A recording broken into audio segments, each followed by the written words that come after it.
Here to share more about this historic moment for the Columbus community and the Columbus Foundation are our governing committee chair, Clark Kellogg, our vice president of donor services, Angela Parsons, and the much loved Ann Fisher, who for so many years took our community through a learning journey through her program, All Sides with Ann Fisher. Ann? Thank you, Doug. It is an honor to participate in this conversation with Clark and Angela to highlight the importance of this remarkable gift. Angela, let's start by talking about Betsy Rube, the woman behind this amazing gift. Her planned gift originated more than 30 years ago. What do we know about her? So Betsy was born in Tiffin. She came to The Ohio State University to go to school where she met her husband, Floyd. They got married and bought their home and lived in Upper Arlington. Floyd unfortunately passed away back in 1983. Betsy just continued to live and invest. Her husband, Floyd, taught her how to read the stock market, and she had a passion for investing. She was thinking about her legacy and her estate and talked to her advisors, and they recommended that she come talk to the foundation. So in 1994, she came to the foundation to talk about her planned gift to us, and that's when we first met Betsy and when she set up her future scholarship. She isn't a so-called marquee philanthropist, right? So why does that matter in the context of what we're talking about today? I think it's so important for everyone to realize that they can be a philanthropist, that they can leave a legacy like Betsy left. Anybody in the nonprofit world, this is already second nature to them. But as far when it comes to planned giving, we hear it.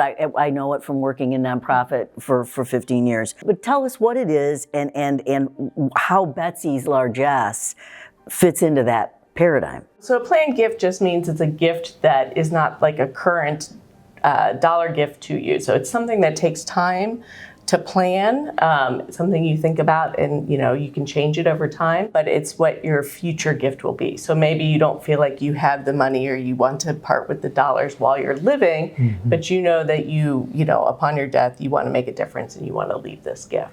So when 30 years ago, when she made that gift and that pledge, I guess is what it boils down to, it was about $500,000. Then that's what you were expecting? Yeah, when she came and met with us back in 1994, she thought her estate would end up to be about $500,000. So when she passed away in 2023 and her advisors came to us to let us know that it would be north of $50 million, we were all, taken aback. I'm curious as to what the conversation was like when she showed up to talk to you about this planned gift. How long did it take before she agreed that this is the place where it was going to take place? And that's a really good question. From what we can see in the files, she came, she met with us. It was a little bit about thinking about what she wanted to do and how she wanted to do it. So I think it just took a meeting or two, and she was she loved children.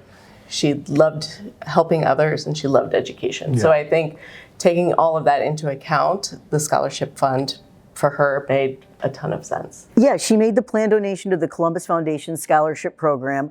What did she have any stipulations in mind, anything like that? Can you tell us about what she was thinking about? Yeah, it is for educational or training opportunities for students. Those students have to have financial need.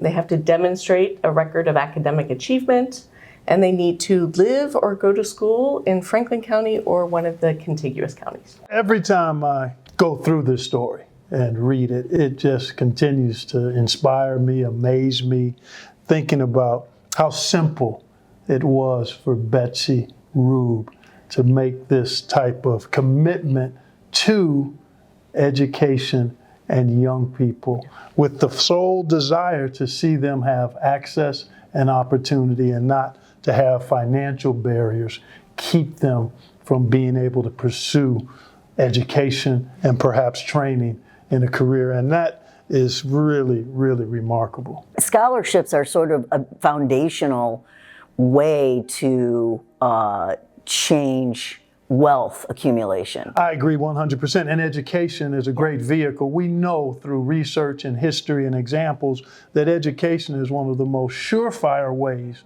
to move people from one place to another, to move people forward. Mm-hmm. And oftentimes, for various reasons, folks don't have access. Financial is a big part of it in many cases. So to know that this gift is going to specifically address that type of access, opportunity, and remove the barrier of finances. And it's a relatively broad gift. There's not many contingencies It's to your not point. just for Ohio State. Nope. It's not just for public universities. It's not, It's not even only for universities in Columbus or in Ohio. The student just has to be from here. Doug Kreidler talked earlier about the origin story of the Columbus Foundation 80 years ago, which is amazing in and of itself. And Clark, a lot of us might take such an institution for granted. I think, I moved here, the Columbus Foundation was here 35 years ago. It seemed like it always had been here. And I'm wondering, it seems like it's always in the right place at the right time, too. And why does that matter? What's the impact there? Well, it's so far-reaching and so broad to think about Mr. Sayre's initial desire to see a foundation established for the benefit, strengthening, and improving of the community. I love one of his quotes where he says that philanthropy is nothing less than action motivated by the love of man. Love your neighbor. Love your neighbor. And show that with your actions, with your giving, with your support. And that's what the Columbus Foundation is about, the foresight. And then to have the leadership over these multiple decades and to have the community support. The various donors have found this to be a great place to do their giving to others, to do their serving and supporting of others. And it's an unbelievable asset. And I'm blown away by the steadfastness, the consistency, the faithfulness of this particular foundation, which has grown to be one of the top 10 community foundations in the world. And it speaks to vision, it speaks to commitment, it speaks to generosity. And it's a remarkable legacy that has impact now, today, and will have impact going forward well into the future. How do you take this instance of philanthropy, which is so magnificent, and parlay it into others? How do you tell Betsy's story to others to inspire them who may say, well, I can't compete with that?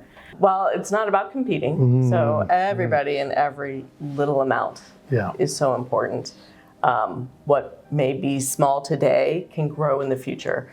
And every amount helps. When I was being told about it, it was kind of the build-up, and this is what she kind of started with, and then she ended with north of $50 million, and I went, what, drop the mic moment. I think it says a lot about her faith in this institution. Correct. I was just thinking the exact same thing, and the stewardship component of what the Columbus Foundation represents gives those who choose to partner with the Columbus Foundation great confidence in how well this community foundation, this community asset will steward the desires and wishes of philanthropy for those who are who elect to make donations here. And that's a powerful testimony, and another reason why it's so important that this foundation continues to be kind of a beacon of light in helping others help others. And that's what we love to see and love being part of. Thank you very much. Thank you, Ann. Appreciate Thanks, it. Nice to talk to you. Thanks, Clark. Yeah, my pleasure, Angela.